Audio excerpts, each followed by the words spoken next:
Sir, siyempre, naniniwala ba kayo sa mga pasabog ni Representative Naniniwala ako 1,000% kasi sila magkakasama. Si Saldico, pinili nila yon. Hindi ka pwede maging Committee on Appropriations Chairman ng Kongreso kung hindi pumayag ang Pangulo. Pinili yan ni Martin Romualdez, pinili ng Pangulo at ipinoto nila.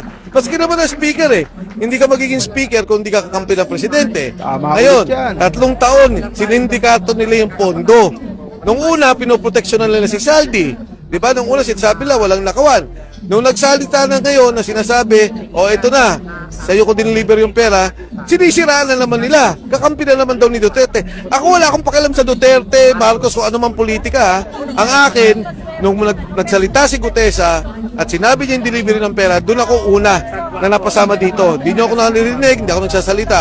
At ito lalo na, nung lumabas si Saldico, naniniwala na talaga ako na yung koneksyon ng lahat na malinaw, na pamamalakad ng pagnanakaw dito sa ating bansa.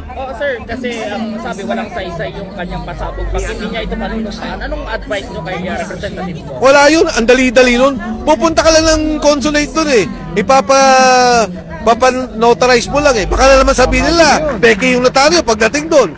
Pero the fact na nag-video tong taong to, madali na lang yung notaryo.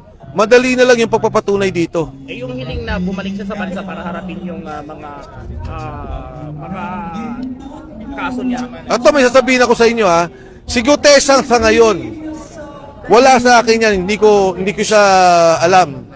Hindi na siya pinoprotektahan, illegally detained na siya. Illegally detained.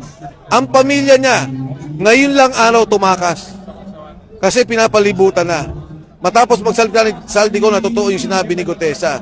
Si Paul Estrada at yung asawa nabugbog. So kung illegally detained na si Gutesa, baka naman na kay Marcoleta since siya ang nag-present niyan. At saka paano na mapapatunayan na si Marcos ang mastermind kung wala na yung magpapatunay yung statement ni Gutesa, hindi ba?